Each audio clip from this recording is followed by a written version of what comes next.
A verdade de cada um.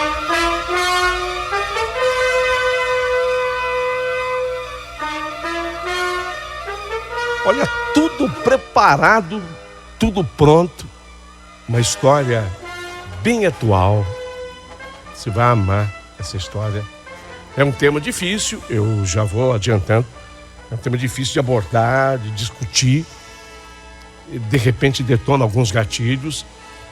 Se a pessoa então passou por algo parecido, ela fica até mais nervosa. Mas vai valer a pena abordar o assunto. Nunca é demais.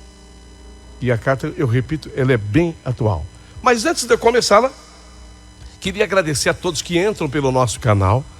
Não vai sem de fininha, não é só ouvir a história. Por favor, se inscreva, isso é muito importante. E aproveita e deixa o teu joinha que fortalece o canal e faz com que o YouTube propale. E aí o nosso canal se fortalece e muitas mais histórias chegam. As histórias mais incríveis do YouTube, olha, não tenho dúvida em afirmar, estão aqui nesse canal. Mas não é por causa do Paulinho Boa Pessoa. É devido à qualidade do nosso ouvinte. O nosso ouvinte é muito qualificado. Escreve bem, é sensível. É história uma mais bonita que a outra. Antes de eu entrar na história, mais um pedido. Seja membro do canal. Você vai entrar? Ó, a minha família pretende fechar com 100 pessoas. Já estamos chegando a 60. Quem sabe você seja a de número 60. Entra. Ô Paulinho, como é que eu faço para ser membro? Tô doida para entrar. Aqui abaixo do vídeo, você tem todas as condições de entrar e ser membro, tá? Tô te esperando. Aí se você puder convencer mais alguém, tanto melhor será. Isso posto, vamos então à história de hoje, a história deste instante, deste momento.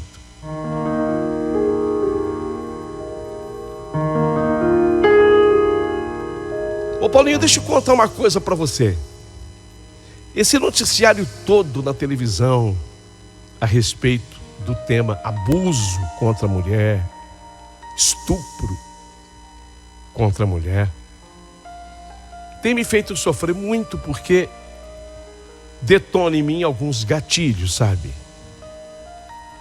Isso tem acontecido com notícias de Daniel Alves, o jogador, o Robinho, o jogador, jogadores famosos, inclusive atualizando a justiça brasileira através do Supremo, decidiu que Robinho vai ser preso imediatamente no Brasil para cumprir uma pena quando ele foi condenado lá na Itália.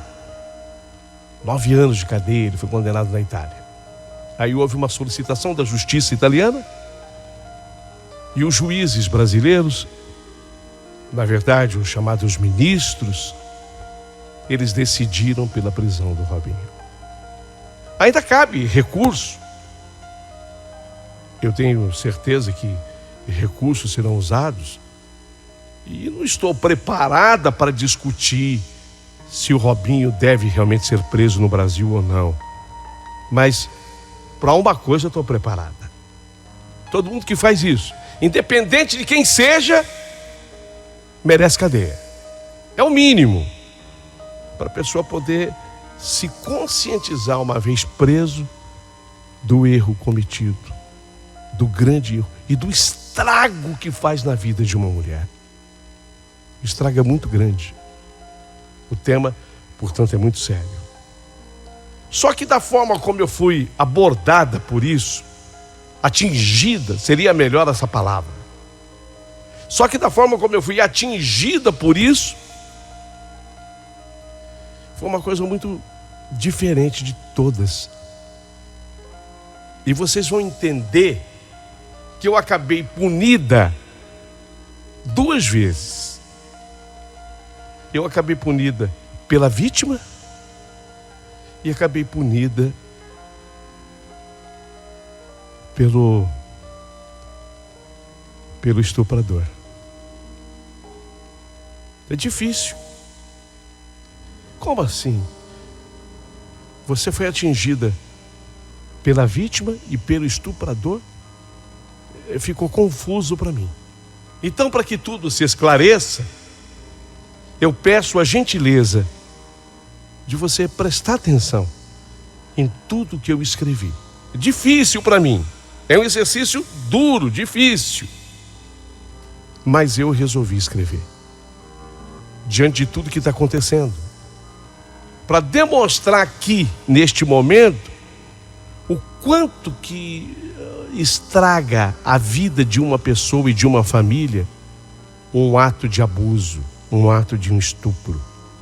É crime hediondo, eu não tenho dúvida em afirmar.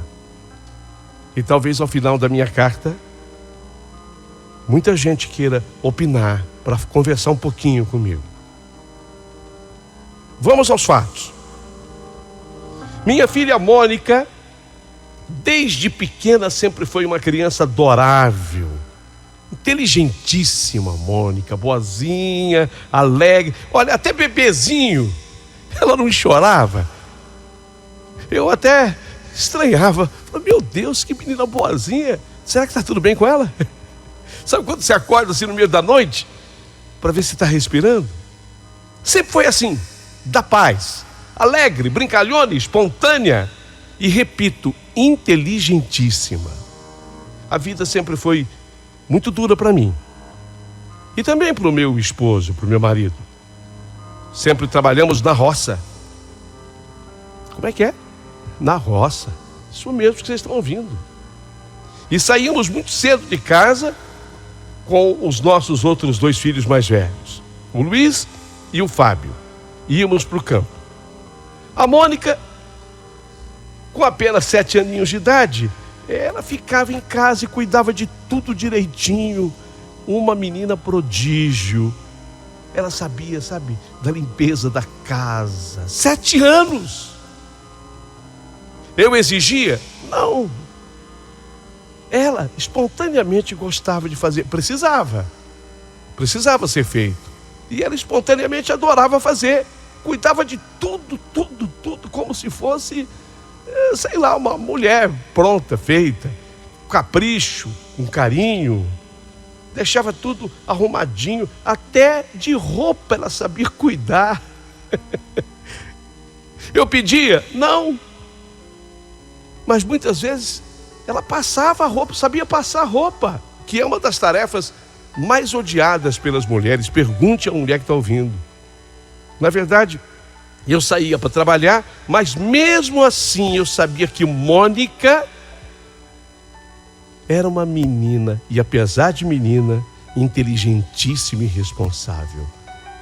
Eu ia trabalhar, lógico que eu ficava preocupada, era uma criança. Tá, mas com 7 anos? Inteligente? Sim, mas a gente fica preocupada. Sei lá o que podia acontecer. Sei lá, uma queda, um fogo. A gente pensa em tudo, né? Tem medo de tudo. Especialmente quem é mãe sabe do que eu estou falando. Então eu ficava preocupada assim. Mônica tinha agora 8 aninhos de idade. O tempo passou, mas nem tanto. 8 anos de idade. E um dia, quando nós voltamos da roça, a Mônica estava sentadinha nos degraus da porta. A minha casa, no sítio, na roça, era exatamente assim. Ela ficava um pouquinho mais alta, havia um desnível do chão e tinha uma escadinha para entrar na casa. Tanto na porta da cozinha menos degraus, como na porta da sala, um pouquinho, parece que 2 degraus a mais. Então, quando nós voltamos, a Mônica estava sentadinha ali, nos degraus da porta da casa. E naquela tarde eu percebi que ela estava muito estranha. A Mônica estava bem estranha, esquisita, quietinha. Parecia até que ela tinha chorado, porque os olhinhos estavam vermelhos. Lógico, sou mãe, sou sensível. Eu perguntei o que estava acontecendo. E a Mônica apenas me disse que ela estava muito cansada e que ela achava que ela estava dodói. O dodói era uma gripe, um resfriado. À noite, eu fiz um chá para minha filha Mas ela tomou só um golinho daquele chá e ficou daquele jeito, encolhida. Sabe como aquela posição fetal? Ela de vez em quando fazia isso. Ela dormia assim, ela se encolhia. Ela parecia que voltava a ser um feto na minha barriga. Ela ficou daquele jeitinho, sabe? Eu achei que fosse uma gripe mesmo, porque quando a pessoa se encolhe assim, apesar de estar fazendo calor, ela está sentindo frio, frio da febre, né? E foi assim, sabe? Encolhidinha, sem conversar, que ela pegou no sono. No dia seguinte, eu percebi que a Mônica continuava do mesmo jeito, calada, tristinha. Fiquei preocupado. Queria inclusive levá-la ao médico, porque um dia, 2, 3, criança tem que melhorar, ainda mais uma criança que você sabe que é muito espontânea, alegre, que não para, é serelepe, tem energia. E ela quietinha, queria levá-la ao médico. Quem sabe ela ficaria boa com uma visita ao médico, mas o médico era difícil, porque a gente tinha que sair da roça, meu marido pegar o trator, tinha que engatar a carreta. Nós íamos normalmente nessas idas à cidade sentados numa cadeira sobre a carreta. Eu já estava até bolando o jeito que eu ia fazer. Mas eu só sei, Paulinho, que daquele dia para frente a Mônica, ela nunca mais foi a mesma menina. Marcou para mim 8 anos. Eu ainda vejo a imagem dela sentadinha nos degraus da entrada da casa, porta da sala. Ela estava sentadinha, quietinha, e ela passou a ser daquele dia para frente uma criança assim, retraída. Eu percebi, assustada. Ela não queria saber de brincar mais com as outras crianças do sítio. Às vezes eu confundia, achava que talvez ela estivesse fazendo muita coisa dentro de casa. E eu falava, filha, não precisa fazer. A mãe faz quando ela chega da roça. Vai brincar. Mas ela não queria saber das brincadeiras. Eu achava que fosse excesso de responsabilidade da minha filha, apesar da tenra idade. No fundo, com o passar dos dias, eu fui, entendendo que alguma coisa errada estava com a minha filha. Alguma coisa havia acontecido, ela ficou muito estranha daquele jeito, da noite para o dia, só que eu não sabia o que era. O tempo foi passando. E Mônica, ela nunca mais voltou ao normal. Ela conversava muito pouco em casa. O rendimento escolar piorou. Ela era excelente, inteligentíssima. Mas o rendimento escolar não era legal. A professora da escolinha lá da fazenda até me chamou. Não sei o que está acontecendo com ela. Ela quis me dar um toque, a professora. E, de repente, ela não conversava mais com os irmãos. E, principalmente, ela não gostava mais de conversar com meu filho mais velho, o Luiz. Eu conversei com meu marido. Conversei também com os meus outros 2 filhos. E eles também disseram que não entendiam o porquê da Mônica daquele jeito. E o Luiz, o mais velho, ele falava que ela estava daquele jeito porque havia virado uma caipira. Quando ela era mais criança, ela era mais extrovertida, mãe. Porque ela não tinha ainda aqueles julgamentos, a chamada vergonha. A vergonha pode ser substituída por timidez. Ela não tinha, mãe. Agora está, entendendo mais da vida. E está vendo que às vezes tem que tomar cuidado com algumas coisas. Foi a explicação dele. É bicho do mato, disse o Luiz no final. A minha irmã está virando bicho do mato. Dá bola não, mãe.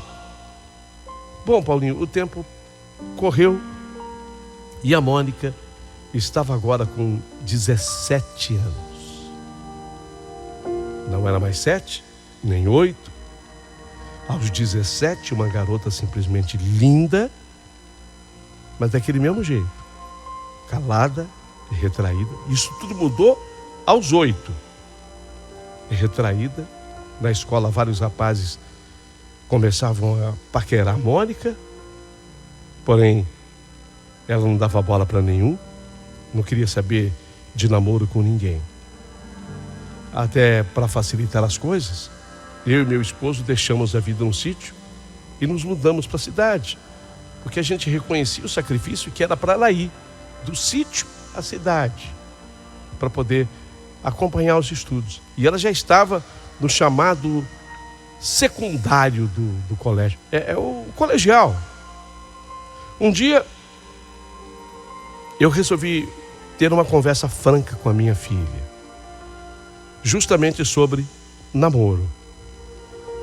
Ela não aceitava, assim, os pedidos de namoro dos meninos. Eu ficava sabendo através de uma amiga dela que me contava. Aí a Mônica é estranha. Ela não quer nem saber dos meninos. A menina, nas entrelinhas, me alertou assim, sei lá, e uma amiga, de que talvez a Mônica não gostasse de meninos. Foi isso que eu entendi. Pelo menos foi o que a menina quis dizer. Aquilo deu um clique no meu cérebro. Então eu resolvi conversar com a Mônica a respeito do assunto. Falei para ela que seria legal ela conhecer alguém. E quando eu falei isso, a Mônica ficou muito nervosa, ficou muito irritada. Ela disse que não queria saber dessa conversa, que nunca mais eu tocasse nesse assunto com ela. E dessa maneira, ela saiu de perto de mim e correu para o quarto dela. Vi que foi uma reação estranha também. A reação que ela teve me deixou assustada. Eu não havia falado nada demais, mas ela ficou completamente nervosa e transtornada. Foi atrás da minha filha. Queria saber, por que você ficou assim, Mônica? Tão nervosa com a mãe? A mãe só quis ter uma conversa de mãe para filha com você. A Mônica, sentada na sua cama, enquanto eu falava de pé, chorava muito.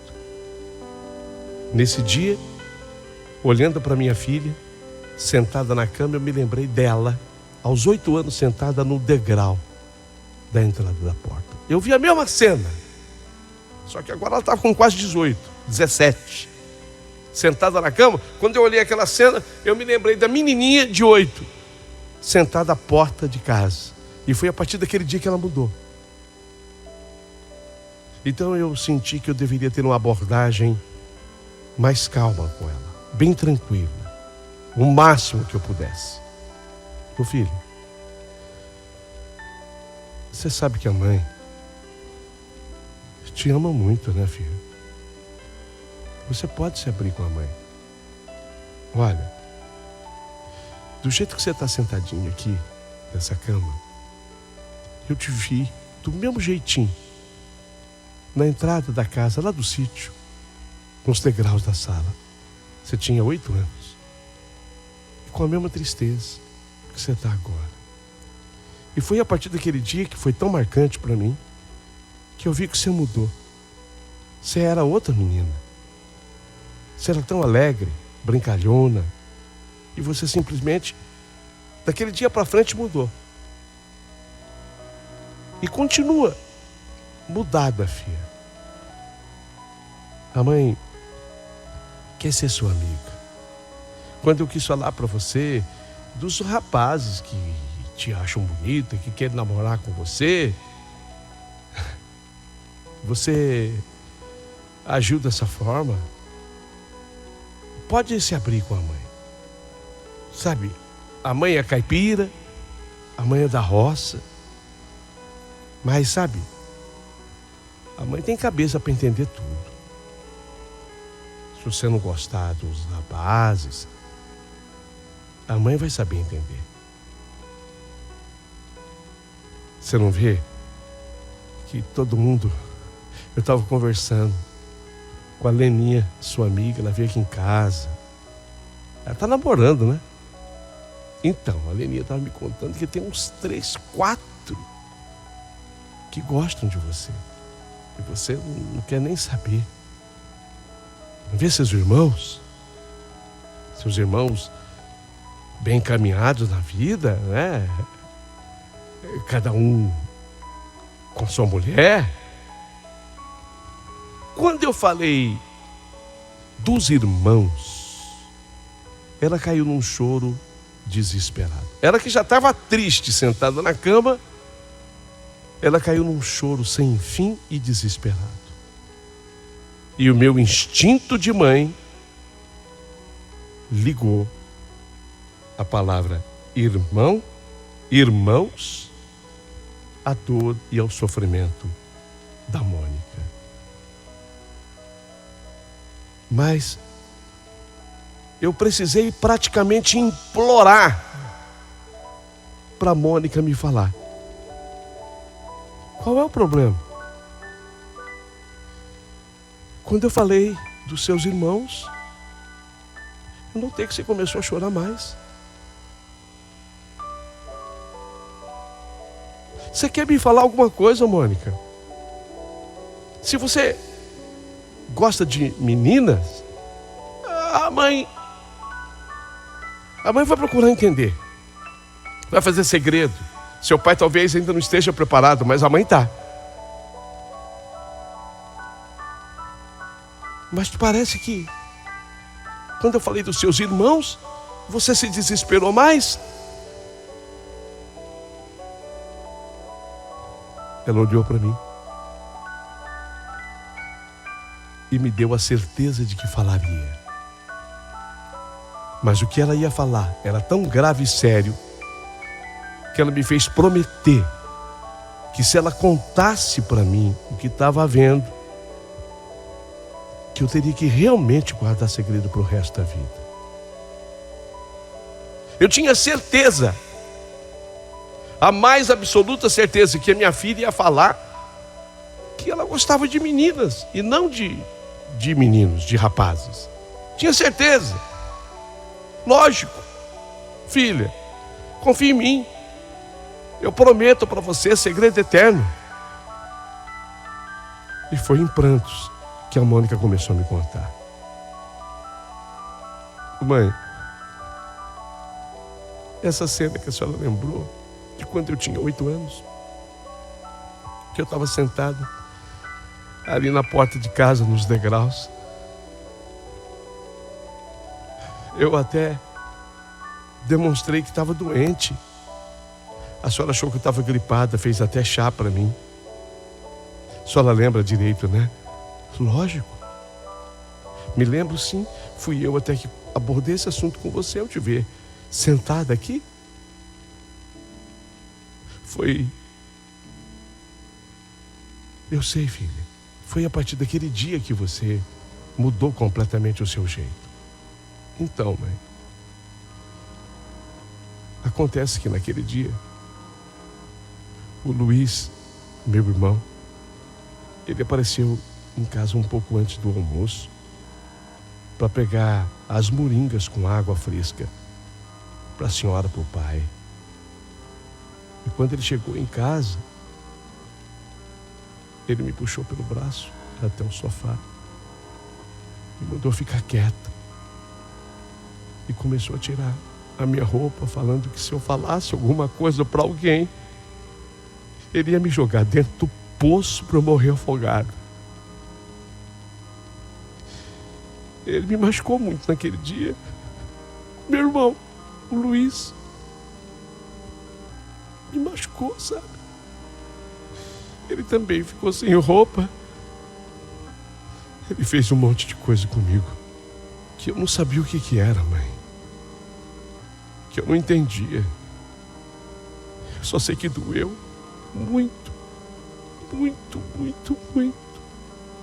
E depois que ele fez tudo isso, ele queria mais uma vez.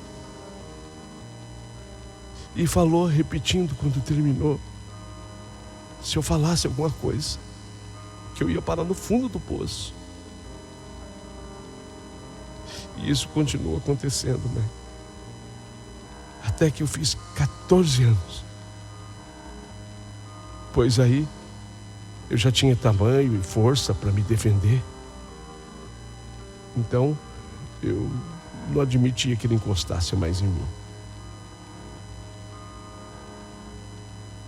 Foi o Luiz, mãe.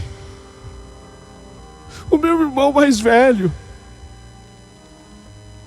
Foi ele, mãe, o motivo de toda a minha tristeza, de todo o meu sofrimento.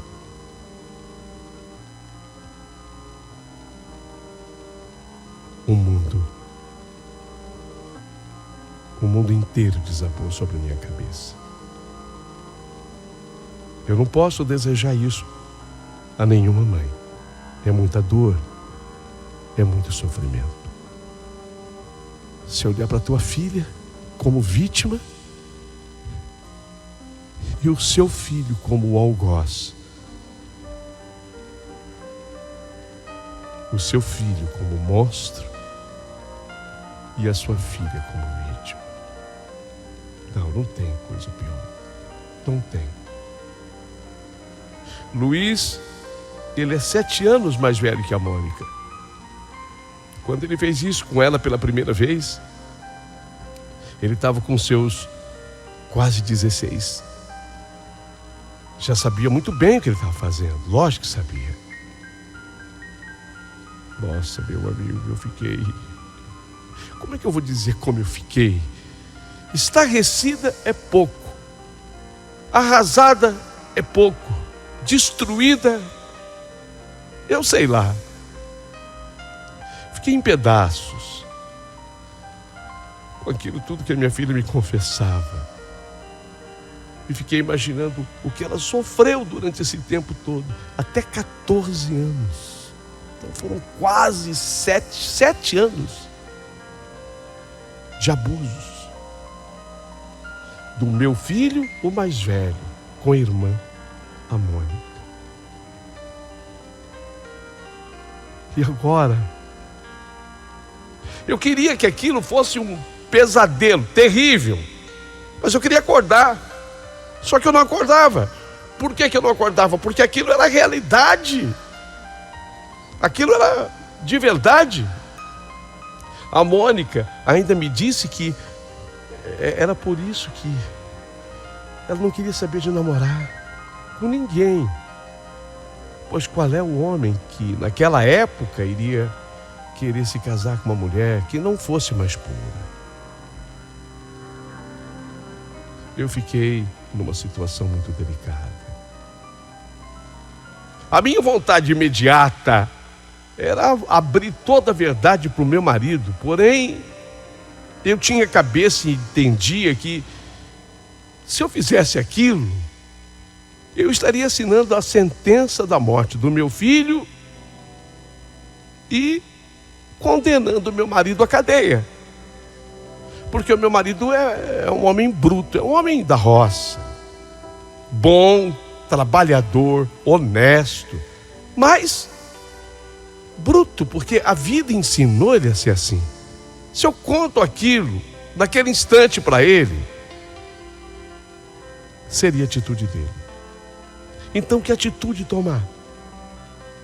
Veja, as pessoas perguntam: você estudou? Essa é uma questão. Quando eu estou contando a minha história, eu procuro sempre ter um português próximo do correto. Você estudou? Eu tive a oportunidade, quando menina, a minha avó tinha uma fazenda. Então eu tive a oportunidade de ter um professor dentro da sala da casa de vovó me ensinando. Eu tive sim estudos, o que corresponderia mais ou menos o que? A 8ª série. Não recebia esse nome porque era um professor particular que ia na casa de minha avó, mas eu tive estudo sim, correspondente a isso. Eu tinha um certo preparo, mas qual é o preparo que resiste uma revelação dessas? E eu sendo mãe da vítima e do algoz, mãe do monstro e da vítima. Meu Deus, que situação. Ver a minha filha sofrendo por ter sofrido abusos do próprio irmão e ter que ficar calada para salvar a vida do filho que aprontou e da filha que eu precisava amparar. Filha, você já devia ter me contado isso há muito mais tempo. Olha, não é você agora sofrendo só. A mãe está com você nessa. E a mãe promete uma coisa. Você tem razão em me pedir segredo, porque nós precisamos de cautela. Mas que a mãe não vai deixar isso passar em branco, não vai. Pode ter certeza. A mãe vai cuidar de tudo. Você confia na mãe? Confio. Então me abraça, filha. Você não está mais sozinha. A mãe está com você. Pode confiar. E foi assim que nós unimos as nossas dores. A partir dali, eu disfarçava, mas eu não conseguia mais olhar na cara do meu próprio filho Luiz.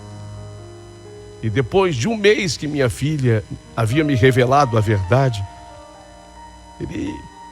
o Luiz, ele parecia ter percebido que eu já sabia de alguma coisa.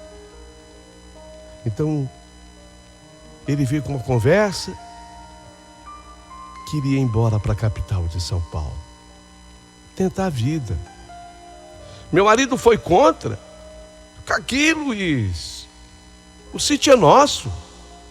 Não é todo mundo que tem esse privilégio. Todo mundo que trabalha na roça, mas em terra alheia, lá é nosso. Quero que você cuide. Você é o meu mais velho. Mas eu entrei no meio. Se é isso que ele quer, é melhor ir. É melhor ir para São Paulo. Meu marido me olhou estranhando demais, porque eu sempre fui aquela que queria os filhos todos debaixo de minhas asas. Nossa, você mudou demais. E foi dessa maneira, sabe, Paulinho, que eu vi o Luiz pela última vez. Como assim? Eu vi o Luiz pela última vez. O Luiz arrumou suas coisas e partiu para a capital de São Paulo. Na capital de São Paulo, ele deve estar até hoje. Ele mandou cartas para o pai dele durante uns 3 anos. Depois disso, as correspondências pararam de chegar. Eu jamais tinha qualquer tipo de vontade de ler uma carta, sequer uma carta. Depois da partida do Luiz, a vida da minha filha Mônica pareceu se renovar. Ela ter se aberto comigo, já a partir do momento que ela se abriu comigo, fez um grande bem para ela. Aos poucos, ela foi voltando a ter a alegria de viver, retomando a vida. Mais ou menos quando tinha os seus 23 para 24, conheceu um rapaz, namorou com ele 3 anos e veio se casar. Hoje tem 2 filhos maravilhosos, meus netinhos. Meu outro filho, o do meio, também. Exatamente 2 filhos. Um casal. Minha idade hoje, 79 anos de idade. Meu marido, se vivo estivesse, teria agora 84. Eu acredito que tenha sido melhor ter escondido isso dele, porque eu tenho certeza que se eu contasse para o meu marido, ele teria feito uma tragédia. Mas, aos 79 anos, eu pensei que isso tivesse resolvido.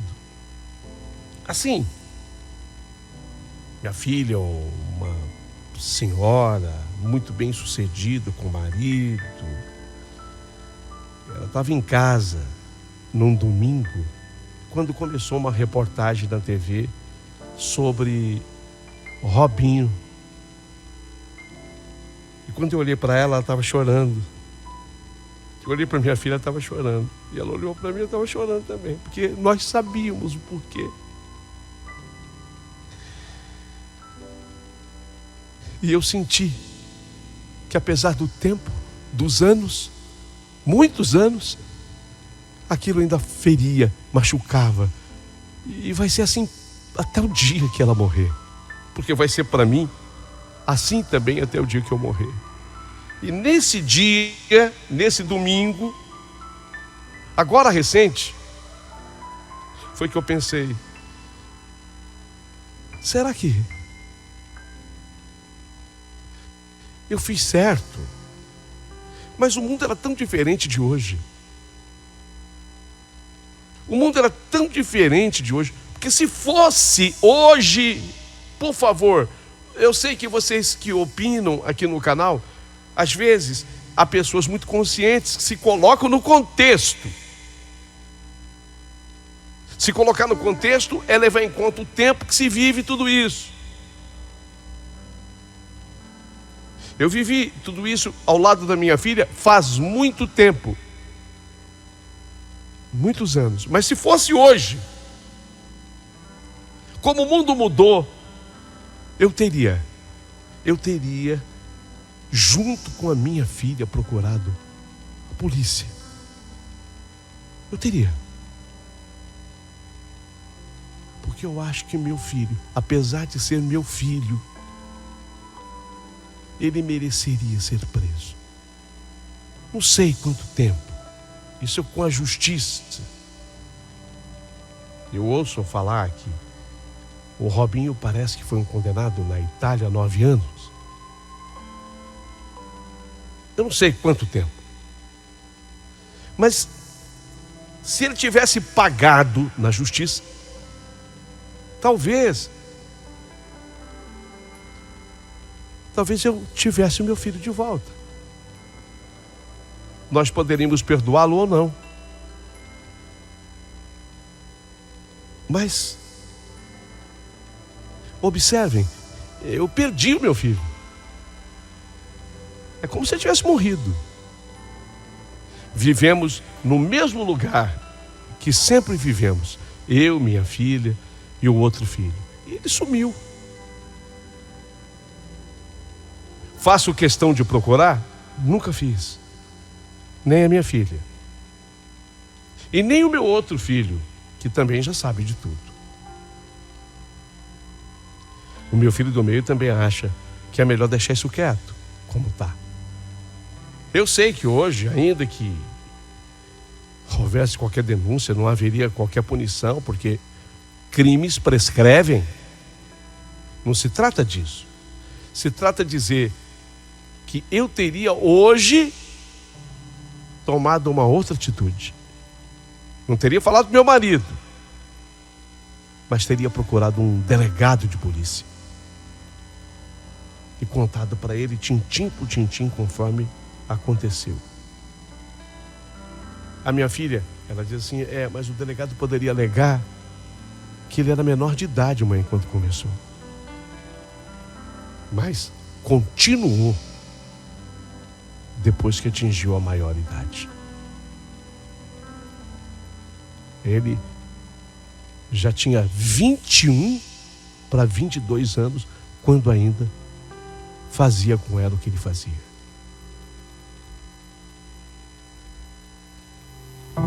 Desculpa, eu não queria e não quero trazer tristeza aqui para o canal, mas eu queria abordar esse assunto delicadíssimo. Aos 79 anos, Mônica, minha filha, e eu, com a devida autorização dela, eu resolvi escrever para ouvir você. Você acha que eu fiz o certo? Você acha que hoje eu e Mônica deveríamos ir atrás do Luiz? Há recursos. Minha filha mesmo disse: Hoje com a internet é muito difícil, mãe, a gente não localizar. Mas ela não quer, nem eu, nem meu filho do meio. Meu marido morreu sem saber.